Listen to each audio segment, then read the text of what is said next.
The wind howled across the barren plains, sweeping dust over the dry grass that surrounded the old farmhouse. It was the kind of wind that carried whispers, stories of love lost, promises buried, and hearts that refused to heal.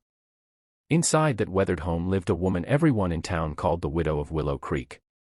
Her name was Clara May. She was 32, beautiful in a quiet, broken way, and for the past 3 years, she hadn't let a single soul cross her front door. Every morning, the ranchers from miles around would see smoke rising from her chimney.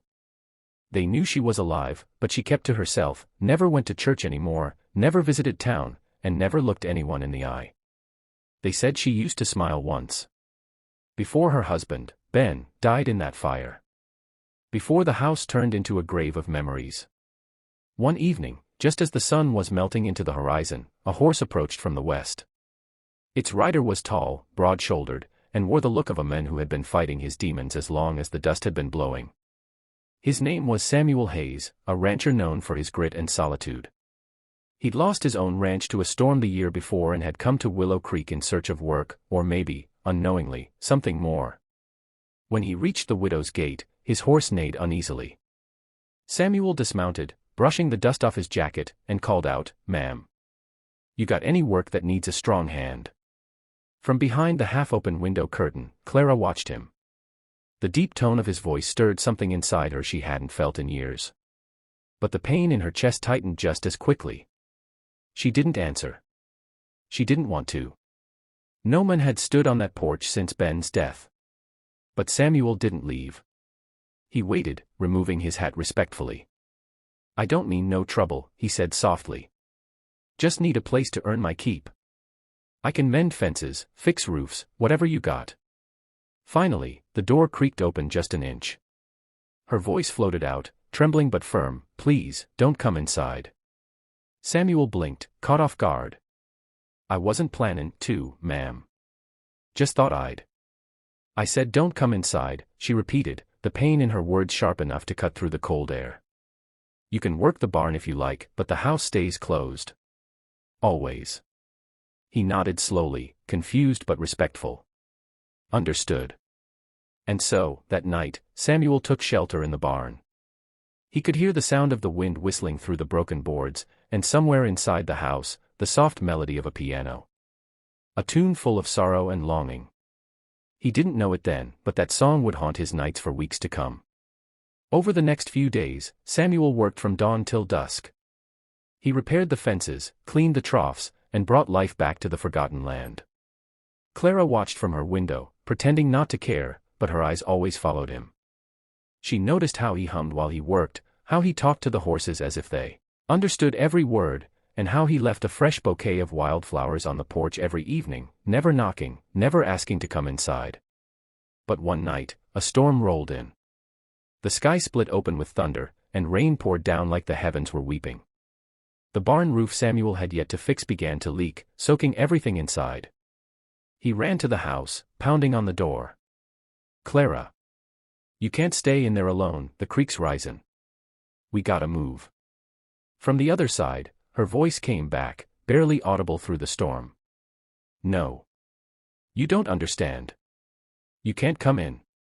Lightning flashed, revealing her silhouette through the window, standing still, trembling, holding something small and fragile in her hands.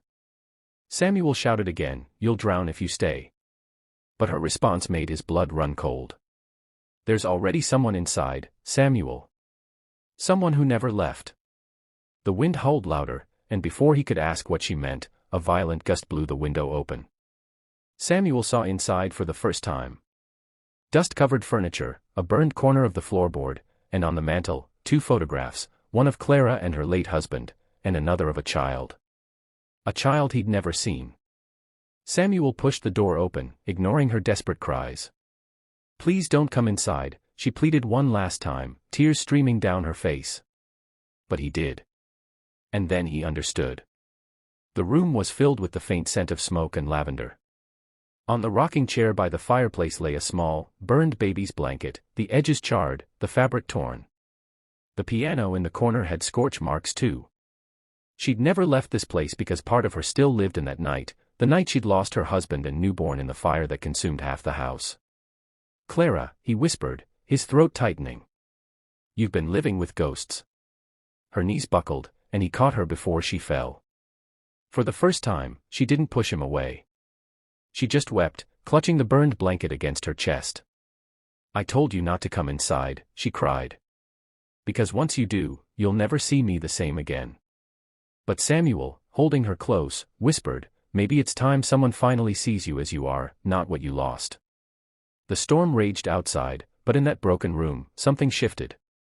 Samuel stayed until dawn, keeping the fire alive, refusing to leave her alone in her grief. When morning came, the rain had stopped, and so had her tears. In the days that followed, Clara began to open her door a little more each morning. Sometimes, she'd bring Samuel a cup of coffee on the porch. Other times, she'd sit quietly, watching him mend what was once destroyed. He never spoke of what he saw inside that night. He didn't have to. Weeks passed, and the ranch began to thrive again. The grass turned greener, the fences stood taller, and the laughter of two lonely souls began to echo through the valley. Samuel found himself falling for her, not out of pity, but because of her strength, the way she faced each day, even when her heart had been shattered beyond repair. One evening, as the sun dipped low, Clara approached him near the barn. She looked at him with eyes full of both fear and hope. "Samuel," she said quietly, "I'm not ready to love again. But I think I'm ready to let someone stay." He smiled, tipping his hat. "That's all I ever wanted, ma'am." And though he never crossed the threshold again, the door of her heart slowly began to open. Not all at once, but enough for the light to come through. Years later, folks would say the widow of Willow Creek wasn't a widow anymore. They'd see her walking beside Samuel in town, smiling softly, and they'd whisper that maybe, just maybe, love doesn't knock once, it waits patiently outside, until the door is ready to open again. As the story goes, the words that once kept him away, "Please don't come inside," became the very ones that drew him close. Because sometimes, the most broken hearts are the ones that teach us what real love truly means, not to rush, not to fix, but to stay.